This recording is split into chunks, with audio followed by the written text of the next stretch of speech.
Well, if you've been watching this channel for any amount of time, you'll know that we're very excited about Epic Universe opening. Basically, any chance I can get to talk about the construction, lands, rides, about anything of this park, I like to talk about it. And for good reason, in my opinion. I think it's the first major theme park we're seeing open in the Orlando area for over 20 years now. And I think there's a lot of things to be very excited about this park. And while we do cover both Disney World and Universal Studios, I do think Epic Universe is going to pose a major issue for Disney in the coming years as the theme park wars heat up. But I'm always on the outlook for other perspectives on this to see what other people have to say. And I ran across a video here from Hey Brickey. And so I don't know a lot about his channel. I think I've seen a couple of videos here and there, so I'm not really familiar with his content. But the topic of it, I do find very interesting as he's laying out a strategy or a way in which Disney could outcompete or outdo Epic Universe during this time period, and that they have a bold plan. So I figured let's watch through this and give some comments on it, because I think it's an interesting topic, and I'm curious to see other perspectives on it, because there's always things you can learn from it. So I figured let's watch this, talk about it, and give some thoughts. So hi, I'm Jared with Capture the Magic, and we're just going to watch through this and do a good old reaction video here. Experience the opening of Epic Universe, the first new major theme park in over 2 decades. So how is Disney planning on responding to such a monumental addition to the Orlando theme park ecosystem? So let's dive into a timeline that I've created and break down how Disney plans on winning the battle for your family's precious vacation days. All right, so first let's break down why Epic Universe is going to be such a big deal. Epic Universe, opening next year in 2025, will be Orlando's 7th premier theme park. And I'm not including water parks, and I'm not including other theme parks. I'm just talking about premier all-day parks, Universal 3, Disney 4, total of 7. That's a week worth of theme parks. And as somebody who is a huge Disney fan, let me be the first to say this about Epic Universe. It looks awesome. It looks state-of-the-art, and it feels like it's going to live up to its namesake. It is going to be epic, and it is going to give fans the ability to travel to various different universes through the portals. Been to the Disney parks hundreds of times, never been to a Universal park. But this might change my Disney Gold Star status. Oh, he's never, okay. No offense to him, but he's never been to Universal Park. So this is a very interesting perspective here of somebody who's never been to a Universal Park talking about this. So I am curious to hear this perspective of somebody who hasn't been to Universal. But I'm here to say this. This is what fans, I believe, have gotten wrong. Many people believe if Universal's building a new theme park, then that means Disney has to build a new theme park. But I feel like that assumption couldn't be further away from what Disney needs to do, and obviously what it looks like Disney is planning to do. So you're asking yourself, well, if Disney isn't going to build a theme park, how do they plan on competing with Epic Universe, which is obviously going to be the #1 ticket in town for quite some time? So let's break down what I believe Disney's long-term strategy is to stay #1 in Orlando. Many fans are already going to have to pick and choose which theme parks they're going to go to on their vacation. Some parks are just going to get skipped, and Universal may be making the park that everybody's going to want to go to the most, but their other 2 parks, they might be in trouble, just like some of Disney's least popular parks. See, I've heard this argument, and to me, I don't really think it has a lot of credence, because if you look at the top 10 theme parks in the world, Universal, before Epic Universe opening, already has 2 theme parks that are, like, it depends on the year you're looking at, but have been in the past, top 5 theme park in the world, and those 2 together, it'd be like, I think they're like a top 7 now. So it's not like they don't have parks that people aren't already going to. They already have very popular theme parks that people are going to, and they do have, the Wizarding World that's got a lot of aspects of things in there that are very popular. So while I think Epic Universe is, compared to those parks, is going to be so much more advanced and so many more things going on, because again, those parks were built 20 some years ago, so you've got all that technology and all these things they're going to do now. So I understand people saying, oh, a lot of people are going to come just for Epic Universe and not go to the other ones, but people are already coming for the ones that exist now. So I don't really feel like Epic is going to hurt those parks.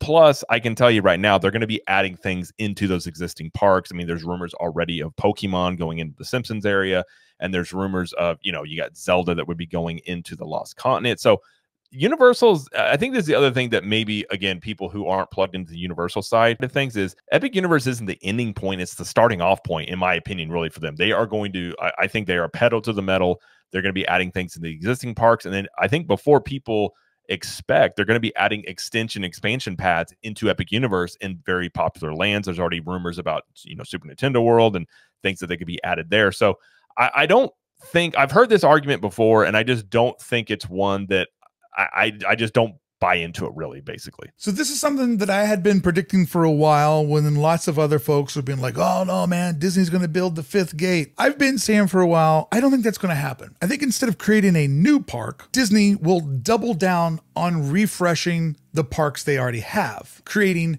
new attractions, new experiences to bring guests back. I know that's not rocket science, but the way that this is all rolling out, it's pretty clever and it's pretty sneaky. And I think that you'll see that it's a pretty smart way to combat a brand new theme park that's going to get the entire industry excited. Okay, so let's break down with Epic Universe on the horizon. How is Disney going to keep up? Because 2025 will be here before we know it. It's already Halloween, according to the theme parks, which is ridiculous. All right, so we know that next year, I mean, that I agree with for sure. Year 2025 is going to be a massive year for Universal and Epic Universe. The theme park is obviously going to dominate the headlines, and it's going to bring in huge crowds. In fact, I believe it's going to probably bring in more demand than what its supply can actually offer, but we'll get to that in a second. But what I see here is Disney is playing a calculated long game. And I think if their timing lands the way that I'm predicting, they'll be able to pull it off and they'll be able to be competitive. Although for many fans, for years, it will look like they're losing. But let me tell you something about horse racing. When your horse comes out of the post and it's the very first place horse, you're not going to win the Derby. The horse that wins is the horse that pulls into the front as they're on that final straightaway. It's all about pacing yourself and timing. And I believe that is what Disney is doing. So let's look at 2025. Epic Universe is going to open to massive demand, but Disney has a little something they're going to be planning on doing, because some new projects will start in 2025, but not all of them. Because in the first year, a couple of things are going to happen to Epic Universe that fans I don't think are thinking about. There will be more people that will want to go than the park can accommodate. So therefore, it's going to be the hottest ticket in town, which means everybody won't get a ticket. And the people that won't get a ticket will do two things. I don't know if I think that's going to be so much of the case, that there's going to be an overwhelming demand compared to supply. I mean, we really, at this point, nobody knows. Universal hasn't come out and released anything. Obviously they basically confirmed that they were going to be at least prioritizing initial tickets to those that were buying like 3, 4, 5 day vacation packages. And there likely is not, at least initially, going to be single day tickets sold, but they did say this would be in phases. So I think a lot of this is just based on what ends up being the actual demand for it. Because of right now at Epic Universe, everything is potential. Obviously there's a lot of excitement. A lot of people are looking forward to it, but nothing has been sold as of yet. So to me, I mean, you can look at this and look at the crowds and you make predictions on things, but I don't know if the demand is going to outweigh their supply, because again, it's a big park. I mean, you're not talking about a little bitty park here. So that part, I don't know. I'm not saying he's wrong. I'm just saying I think it's a little premature to say one way or the other about that, just because it's really unknown at this point. They'll either go to a Disney park instead, or they'll just stay home and be like, we'll go next year when the hype dies down. Either way, I do think a lot of people, though, are just going to wait another year or so, because a lot of people just anticipate it being crazy as well. So that's a valid point there. 2025 is going to be a soft year for Disney, but it won't be as soft as the next year. So inside of 2025, when everybody's running over to Epic Universe, or people are hoping to run over to Epic Universe, Disney will quietly begin construction on a Monsters, Inc. land inside of Disney's Hollywood Studios. Arguably, in my opinion, one of their worst theme parks. This will be the first ever fully designed and articulated Monsters, Inc. land inside of a Disney park. It will also have Disney's first ever suspended roller coaster. So we're going to use Star Wars Galaxy's Edge as our timeline, because it took them way too long to build Tron, took them a long time to build Guardians of the Galaxy Cosmic Rewind, took them a pretty decent amount of time to build Avengers Hallway here at DCA. But all of those projects were tainted with 2020 and all the stoppages. When Disney is... I think you should look at Disney World Fantasyland. That one took, I want to say the revamp of Fantasyland was over, I want to say around 7 years. And look at Pandora that was built in Animal Kingdom. That took forever. I think that took about 5 years. So I think, yeah, you can say since, COVID messed up some of the construction timelines or Disney just paused it, but Disney as a whole takes a while for construction. They just have for a long time. They don't do construction quickly. So that's something I would add is that there's other examples of it taking even longer than those things he mentioned there. Going full speed. Star Wars Galaxy's Edge took about 4 years. So we're going to use that as sort of our standard on what we can guess some of these other projects will take. And that puts me guessing that this Monsters, Inc. project will be about a 2-year project, maybe 2.5. And also, I think that's very optimistic. I'll just put it this way. When it comes to Monsters, Inc. land, from everything we're hearing, that Disney internally doesn't even know where it's going to go yet. And we're in the, coming up toward the end of the year in 2024. So if and when they break ground in 2025, first off, you have to say, where are they breaking ground?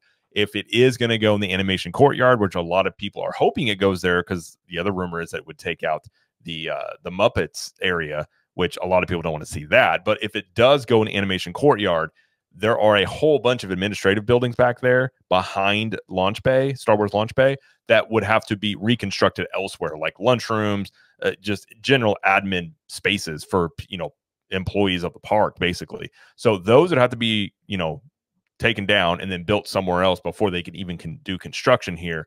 So I've said all along, I think I look at any Disney project and just say at minimum, you're looking 3 to 4 years, if not more. So I personally don't see Monsters, Inc. getting done in like a 2 to 3 year span, given just going off of Disney's recent track history of construction timelines. So inside of 2025, Disney is hoping to start their progress on converting Rivers of America inside of Frontierland at Magic Kingdom into a Cars Land. And I'm assuming that one will be more around a 3-year build out. So that's what 2020. I will just respectively disagree. Again, we're looking at recently the state of Florida came back when Disney set up a permit to start doing some of the construction work on the Cars area in the Rivers of America.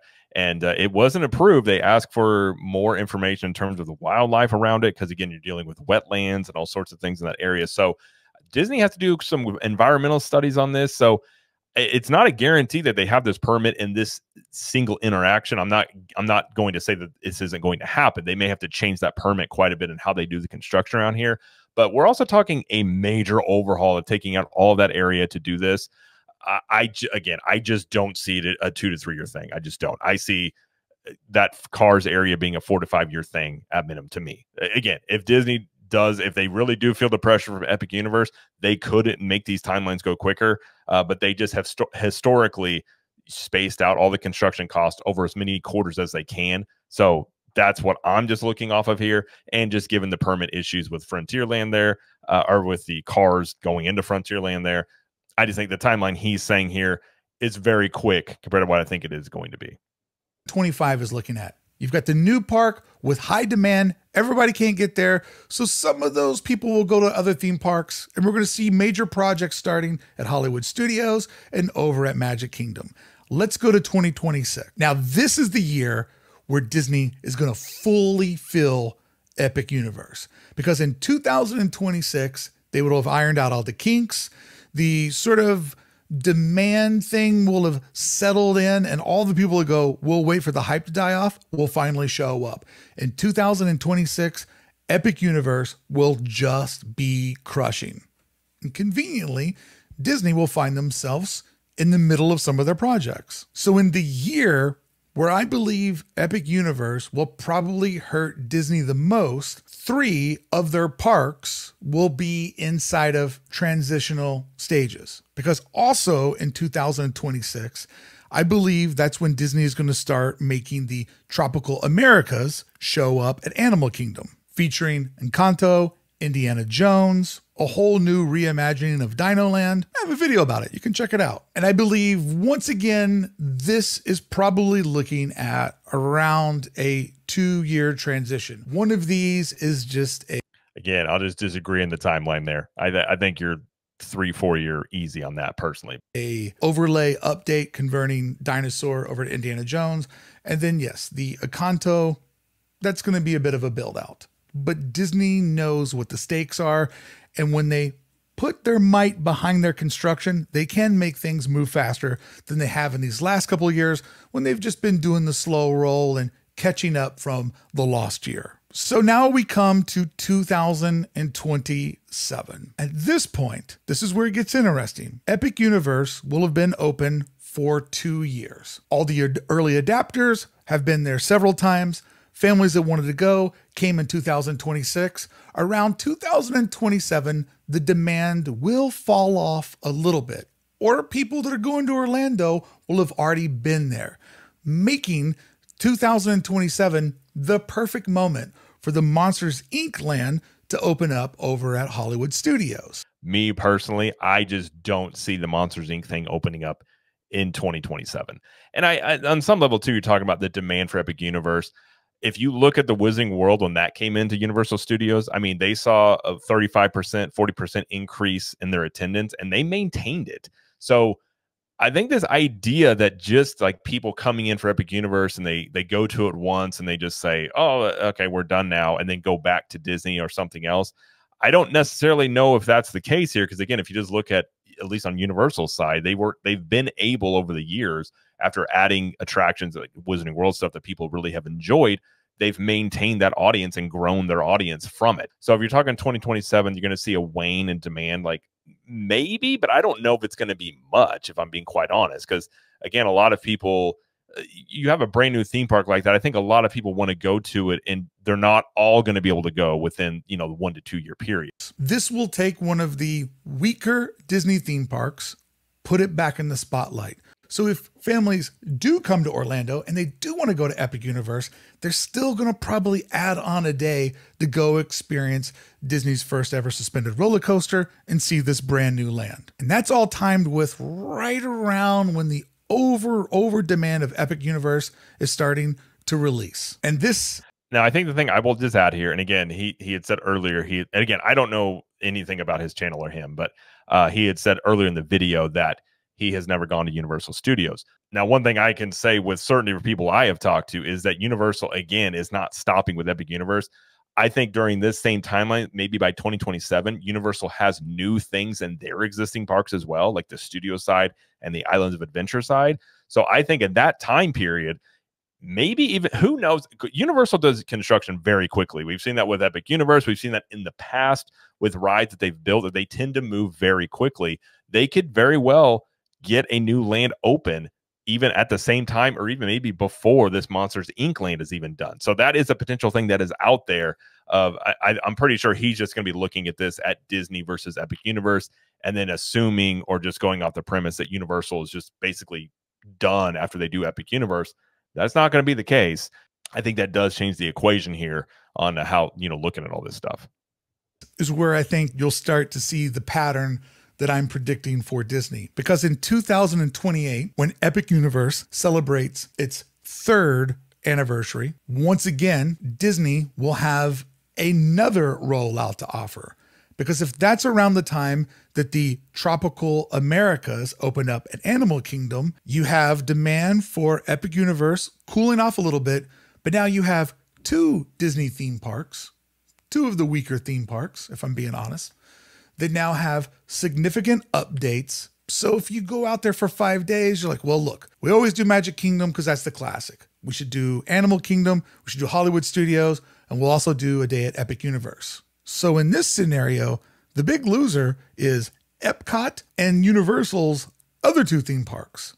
But the thing that Epcot has going for it is it has its seasonal festivals that people really enjoy. So maybe Epcot is quietly a contender because people do love walking around and eating food on top of trash cans. And then I believe what is a very smart move, 2029. 4 years into Epic Universe. It has had its moment in the sun when it was over demand. It had a moment when everybody showed up, and now it has settled in. And a great way to celebrate that settling in is to go to a brand new, fully immersive Cars Land inside of the Magic Kingdom, as well as the offerings they had the summer of 28 and 27. Meaning that for 3 years in a row, Disney should have a big offering, and the offerings seem to get bigger as Epic Universe gets a little bit older. Now, so he's not wrong in the premise that Disney's plan is to just stagger out these new attractions that they've announced that are going to build. So that part is true. What I contend on is some of these timelines I think are going to be more stretched out than what, perhaps he and some maybe others are anticipating here. But the other question I would just add to this is, how much are these things really going to draw new people in? Because I don't know what I actually don't know. I don't know what the demand for a Cars Land in the Magic Kingdom is. When it comes to Monsters Inc., like Monsters Inc. is an older franchise as well. I mean, it's not a brand new thing, but when you're talking about these things staggering up to steal traffic or steal guests away from Epic Universe, I honestly, I'm not saying he's wrong. I'm saying I'm right. I really just don't know where these things stack up. I don't really feel like Epic Universe is going to be this old park in 4 years. I just don't think that's the case. And again, when you're talking about Universal, they're going to be adding new things to their existing parks in this timeline. So when he's talking about what will fall off and people won't be going to the existing parks, I think they will be if they add Pokemon and they add Zelda, or they have expansions going inside of Epic Universe. Because within 4 to 5 years, I'm not going to be shocked one bit if we see expansions already take place inside of Epic Universe. Will this momentum be enough to win people back to the mouse after they've had a taste of Epic Universe? This is where I think it gets even more fascinating, because 4 years into Epic Universe, Epic will be thinking it is now time for us to do something new. It'll be time for us to add on an extension pad or put a new attraction in, because after a 4-year cycle, we now know that we've got to lure families back to Epic Universe. And somewhere around here, the Villains Land that Disney has announced that has fans very excited, that is probably on their calendar to compete with whatever Epic Universe does next. So that one isn't on the radar yet because they don't exactly know what defense that particular construction project is combating with their theme park rival, Universal. So Disney... What he's saying about Epic Universe within a 4 to 5 year span, that could be the time in which they then look at the expansion pads. That's possible. I kind of think Universal may be very aggressive, and in the minute that Epic Universe seems like a hit, that they will then, go into, say, expanding Super Nintendo World, like some of these other ones. I could see that scenario being the case. But even if it is 4 to 5 years for Epic Universe, I do think the existing parks, Universal Studios and Islands of Adventure, are going to be getting new things to, for this very scenario right here in terms of competing with Disney. So I definitely think within this time period, by 2029, I think you're more than likely talking about at least 2 new attractions that are going to be either at Studios or Islands of Adventure in that time period. Is playing a long con. They're going to just go ahead and yield and give Epic Universe the space that it needs when that's all anybody will care about. But quietly, they will start laying the breadcrumb trail to bring people back to their parks in 27, 28, and 29, and with Villains Land, beyond. So instead of going head-to-head, park versus park, knowing that 8 parks is 8 days too many, and the real loser there would be the weaker theme parks, they're making their weaker parks stronger, making strategic moves and kind of doing it in a moment when they go, we're not going to be able to win for these 3 years, but we can set ourselves up to win for the next 10 years. And if I know anything about social media and where culture's at these days, I believe that all of this is paced out appropriately for when that shininess of new starts to wear off. And then people are like, oh, I want to go do the new thing. As for what's going to come next, who knows? But it sounds like we're all in for one hell of a ride. first off, it's a good video, so you know, go check it out. I'll put the link in the description. It's over at Hey Brickey. Go check out his video there. He's not wrong in that Disney's ideal timeline is spacing those things out for new things to be, you know, people coming in to the parks every year, ideally for something brand new. That is for sure something they want to do. And that is not a bad idea. I think in this scenario, you know, it depends on the timeline you're looking at, where he points at the end date of this being like, you know, 2029 and saying people are going to be coming back to the Disney parks because they want new things. I mean, agreed. Theme park attendance is very much in line with new offerings that you do have. But I think in that time period as well, again, I think studios and island side are going to be having new things as well. Plus, if you look at, say, 2029 in his timeline here, if that's when Epic Universe adds new things to their park, whatever gain Disney has from all this, if we're just going off of newness factor, then that could very well just start full circle yet again, because people that want to come back to Epic Universe to check out the new stuff that they really enjoyed. So I think a lot of this just comes down to we're obviously talking about variables that we don't know. So I'm not going to come on here and act like I have all the answers, because I don't. We just have different perspectives. I think from somebody who, you know, we're in the Disney stuff, but we're very much in the Universal stuff now, and I enjoy a lot of the things that Universal does. And one of the things that they do really well is they listen to their audience and they build quickly. What he's talking about here and looking at Disney's plan, I'm sure Universal is well aware. And the thing is, Universal has Comcast as a parent company who has basically come out and said, we will spend, basically have a blank check. We'll spend as much money in the parks as it takes to basically win, because they've already seen that it can be profitable. So again, I don't see a scenario where they build Epic Universe and then they don't do anything to islands and in Universal Studios Florida. So in his scenario here, I think that's the part that's missing from this, or the puzzle pieces would be, what else does Universal do? And I think a lot of people that just aren't plugged into it and just looking from the Disney's perspective assume that once Epic Universe opens, that Universal is just going to be laying low and they're not going to really do much in that 4 to 5 year time span, while Epic Universe is really, really popular, because it will be really popular. And I do agree with him where he says, you know, Disney's going to be in 2025, 26, and 27. Those are going to be rough years for Disney. I definitely think that's the case, especially with all that construction going on. And basically every park except for Epcot is going to have major construction to it. So that is going to be a hindrance to people coming in. So I do agree with him there.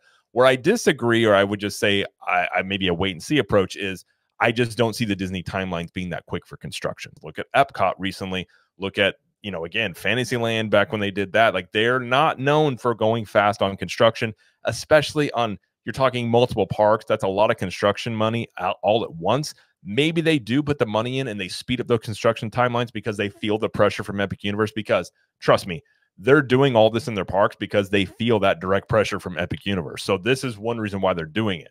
Now, I think one thing I would point to as well is, if Disney was really not being reactive, which I definitely think they're being reactive to all this, they would have made these announcements, have done things 2-3 years ago to directly try and compete with Epic Universe. I very much think Disney's announcements are them reacting to Epic Universe. And, you know, some of the things I was hearing, that they just threw in Monsters Inc. sort of at the last minute at D23 as well. So sometimes with Disney, they haven't really thought these things out all the way, especially considering they don't even know, from what I've heard, where Monsters Inc. is going to go. They don't have the permits of, you know, where they can start construction on the Cars side. They still have to wait on that from the state, and they're going to have to go through some extra hoops there in terms of environmental studies and things. But the thing he didn't mention is the timeline for Villains Land. The thing about Villains Land, I think that's 2030 and beyond, because if you're already looking at the permit issues they're having with the Cars area, they have to develop all that land and space back there. I have a hard time seeing the Villains Land being done in this decade. Personally, I would be kind of surprised by that. Now, I do think the Villains Land is the strongest card they do have to play. And the thing that he doesn't go into is the attitude that people have toward the Disney brand. It's changed a lot, and it has changed a lot in a short amount of time. A lot of people are not happy about the changes that Disney has made. And when it comes to no longer offering, you know, free fast passes, now they charge for that, and that cost continues to go up. And now they're going to introduce a new Premier Lightning Lane system, likely, that's going to be even more expensive. Ticket prices up, you know, food prices up, hotel prices up. Like, a lot of people are not happy with the way that the parks have been handled, especially since 2020.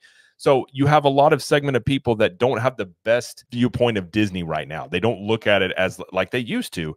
And a lot of people are very much, you know, have been and are looking forward to Universal and Epic Universe. So I think the thing that this does miss is, the sentiment behind Disney and a lot of people just not being very happy with it. At the same time, they're entering into basically this the new theme park wars here with a brand new theme park opening up and how people are going to go to that. So I don't think it's a given that Disney is going to just win these people back. I think a lot of it is going to depend on those timelines when it is done. There's a lot of variables that we just don't know about it yet. You know, when you talk about momentum, like Universal and Epic Universe have a lot of momentum right now, and Disney does not. It's really difficult to create momentum. Maintaining it is one thing, and I'm not saying that nobody's going to the Disney parks, but I do think you have a coolness factor as well in Universal. I think the thing about you talking about Epic Universe, I think if they were opening a Super Nintendo world, that would be a big enough issue for Disney to try and combat alone, because Nintendo is very popular and so is Harry Potter. I think some of what he's saying does have some validity to it. And again, he's coming from a Disney perspective on this, so I'm not expecting him to know all the ins and outs of Universal and how they kind of tend to do things. I'm just sort of offering a different perspective on this, in that I think that Universal is going to be much more aggressive than most people think. Again, I think a lot of people look at how Disney tends to do things and assuming that's how, you know, other places will do it.